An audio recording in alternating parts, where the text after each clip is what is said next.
Hi everyone! Good evening! I'm back! This is Sam Brusas and welcome back to my YouTube channel. Oh my gosh! This is it guys! Pag-uusapan natin ngayon, matinding bakbakan, Pilipina versus Pilipina. Yan ang tatalakayin natin ngayon. But before anything else, hello Philippines and hello beautiful people! Mabuhay! Kamusta kayong lahat? Sana lahat po kayo ay okay at safe ngayong araw na ito. At syempre sa lahat naman ng mga bago nating subscribers dyan, hello po sa inyo lahat. Maraming salamat guys sa pag-subscribe ninyo. Syempre dito sa channel ko at syempre sa lahat naman ng makamamasam dyan na laging sumusuporta dito araw-araw, lagi-lagi. Maraming salamat guys sa inyong lahat. Syempre usapang labanang Pilipina tayo ngayon. So yun, nakakaloka talaga namang masasabi ko na kung iisipin mo ay patindi ng patindi ang laban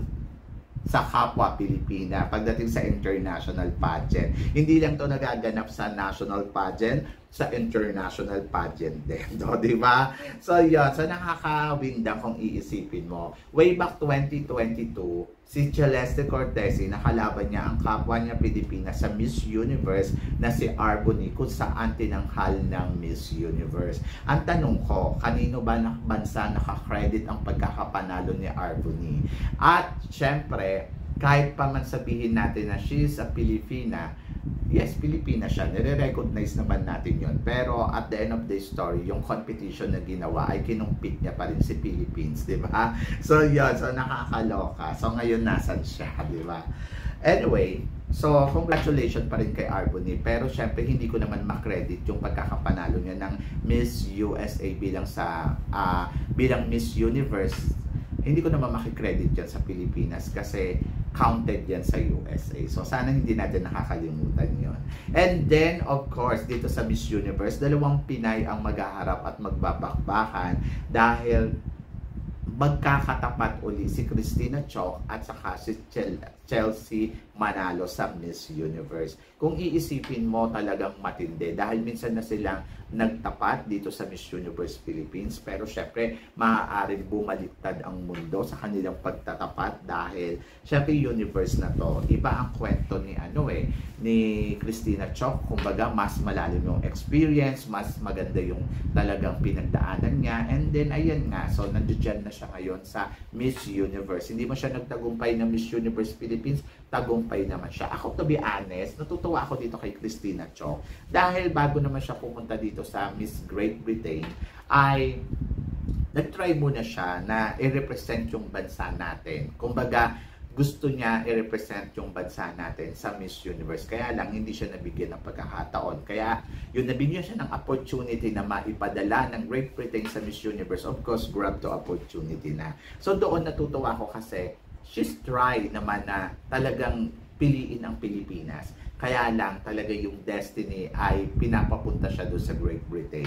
At para makarating siya sa universe, ayun ang naging daan, di ba? So, pagdating naman kay Chelsea Manalo versus syempre Pilipinas pa din ako. Kahit anong nangyari, kasi sabihin man natin na mahal natin si Christina Chok, pero ang dala-dala niya is Great Britain. But, syempre, doon ako susuporta sa 100% na dala-dala ang bansang Pilipinas. Kasi once na manalo to, credit yun sa Pilipinas. Di ba? So, yun. Si Christina Chok, kung mananalo man siya dito sa Miss Universe, of course, I'm glad para sa kanya. At, syempre, masaya ako. Di ba? Bakit ka naman malulungkot?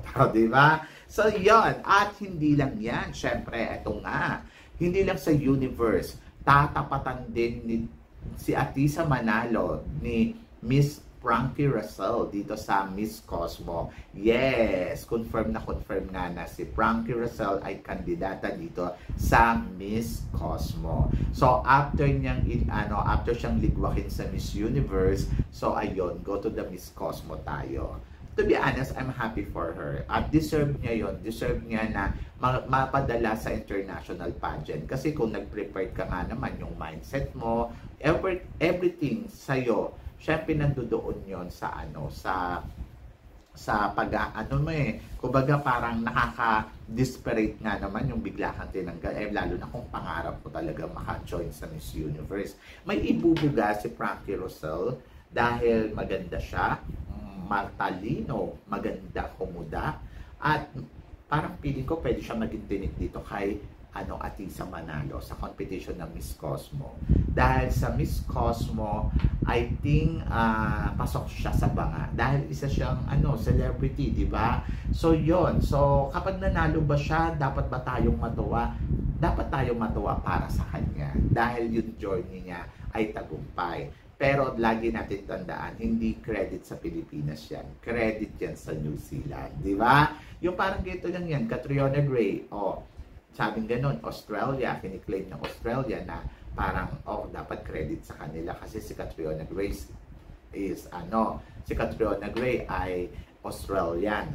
So, sorry, pero kasi Philippines ang dala-dala ni Catriona. So, credit yun sa Philippines. So, ganon.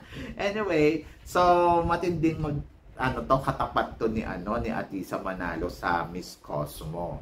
Kaya lang, syempre, ang support ako, syempre, 100%. Masaya ako na nandiyan si Frankie Rosel at nagtagumpay siya sa pangarap niya na makakapag-join sa international pageant. So, I'm happy for her. Lalo na sa pinagdaanan niyang rejection dito sa Miss Universe. Ay, nako, magiging masaya ako dahil andyan siya sa competition ng Miss Cosmo. And I think malakas ang laban niya. At natutuwa ako. At nandoon din ako na medyo parang, oh my God, magandang labanan to ng Pilipina, kapwa Pilipina. Dahil isa siya sa mga pwedeng maging tinik dito kay Miss Atisa Manalo. But tulad nga ng sinabi ko, si Atisa Manalo ay prepared. Di ba? So yan, prepared siya. Nagpe-prepare talaga siya ng bonggang-bongga para sa laban na yan. At ako naman, syempre, bilang Pilipino, kahit anong mangyari. So, I love Frankie Rosel. I love Miss Thailand. Naniniwala ako sa ipinaglalaban nila. Pero mas naniniwala ako sa kapwa ko Pilipino. At 100% ang support ako pa rin ay kay Miss Philippines. Bakit? Kasi once na manalo yan, credit sa atin yan. Diba? So, yan. So, kaya, laban lang. So, nandoon ako na talagang na-excite ako. So, ako parang feeling ko, papasok to si Frankie Rosel eh. So, delikado dito si Atisa Manalo. Kailangan lang galingan talaga ni Atisa Manalo. But, yung ganda, I think, kakabog naman yung beauty talaga ni Atisa. Saka si Atisa, alam niya kung ano yung gagawin niya para manalo sa competition na to. So, ayan na. Dumadami na ang matinding kalaban ni Atisa Manalo. At ang pinakamatindi niyang kalaban dito, yung tatapatan ka ng kapwa mo Pilipina. Di ba? Kasi, ayun yun eh. So, good luck. Good luck sa kanila. Siyempre, mahirap kasi nagkakalaban yung Pilipina versus Pilipina. Lalo na pagdating sa international pageant. Kasi ano yan tawag dito, yung national pageant, ibang usapan yon. Ako nga mas gusto ko sana ang ginawa na lang neto ni Frankie Rosel. Sana naghintay siya ng another year. So, kung halimbawa, nanalo si Atisa Manalo, kung siya ay i-represent ng Pilipinas for next year, bongga yan. Dahil mas siya, tawag dito, mas malaki yung chance natin for the back-to-back win, di ba? Kung iisipin mo. Kaya lang, dyan na siya at daladala niya ang New Zealand. Hindi ko lang naiintindihan kasi nag-aartista ka sa Pilipinas, ang career mo nasa Pilipinas, bakit hindi na lang Miss Philippines ang dinala mong bansa? Bakit pinili mo padalhin yung ibang bansa? Tapos ang ending, pag nanalo ka, hindi naman credit sa Pilipinas yung ginawa mo. Magiging credit yan sa ibang bansa. Di ba? Sa bansang dala-dala mo, hindi sa amin. Di ba? So, syempre, doon na talagang may tuturin na competitor ka pa din. So, yun, competitive talaga ang isang New Zealand sa laban na to sa Miss Cosmo. Anyway, good luck. So, magkakaalaman yan kung si Frankie Rosel nga ba ay oobra nga ba sa laban ni Atisa Manalo at si Atisa Manalo nga ba ay magiging tinig din sa kanya or tinig nga ba siya kay Atisa Manalo. So, malalaman natin yan in the future. Pero for now, I'm so excited and I'm very happy naman para kay Frankie Rosel sa magiging laban niya dito sa Miss Cosmo. At least dream come true pa din, di ba? Makakapag-compete pa din siya. At malakas yung laban niya, to be honest.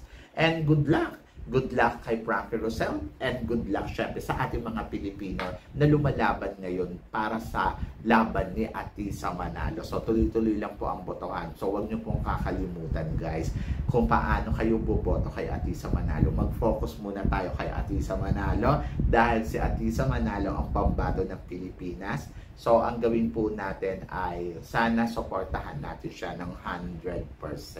Ako hindi naman sa sinasabi ko wag niyo suportahan si Frankie Rosel. Ang sinasabi ko dito, sana mag-focus tayo sa laban ni Atisa Manalo kasi syempre ang inilalaban natin dito ay Miss Philippines. So yan. So good luck sa atin lahat. So syempre wag niyo kalimutan na pumunta sa Facebook page ng Miss Cosmo. So ano ang gagawin ninyo? Napakasimple lang. So pumunta kayo doon, i-follow ninyo ang Miss Cosmo and then i-click po ninyo yung likes and then ano ba yung gagawin nyo doon? Hanapin nyo yung picture ni Atisa Manalo, mag-like kayo or ano man yung gusto nyo maging reaction and then mag-comments and i-share. So yun lang. So counted na yun. So maraming salamat syempre sa mga nag-e-effort na talagang gawin to para sa ating pambato. Sabi ng ganon, laban ni Atisa Manalo, laban natin yan lahat, di ba? So wag muna tayo mag-focus sa mga ibang kandidata. Mag-focus lang muna tayo doon sa target natin. Syempre na maiangat syempre ang isang Atisa Manalo. Eh bakit pa natin bibigyan ng chance yung iba, di ba? So yun, so nakakaloka. Nawindang naman ako. O baka naman ang gawin pa ninyo, dagdagan pa ninyo ng matinding kalaban. Baka naman ang gawin ninyo, dagdagan nyo pa ng matinding kalaban dito si Atisa Manalo. So yun, so good luck talaga. Okay, so yun, keep praying and then keep fighting for the Philippines. So yun, kayo guys, ano guys ang masasabi ninyo? Tingin ba ninyo magiging tinik nga ba itong si Frankie Rosel dito kay Atisa Manalo sa laban niya sa Miss Universe? Tingin ninyo si Atisa Manalo ang kakabog sa lahat ng mga kandidata dito? I-comment below mo yan para at least malaman ko naman kung ano naman ang chika mo dito sa mga pinag-uusapan natin ngayon. So syempre maraming salamat sa inyo lahat sa suporta at pagmamahal na binibigay ninyo syempre dito sa channel ko. At sa mga hindi pa po nakakasubscribe dyan, ano pang hinihintay ninyo? Subscribe na. So yun, so maraming salamat. Syempre, always keep smiling and always think positive lang. Walang imposible guys sa itaas. Magtiwala lang tayo sa kanya. Kaya guys, hanggang dito na lang. Hanggang sa muli nating chikahan. See you tomorrow. Thank you guys.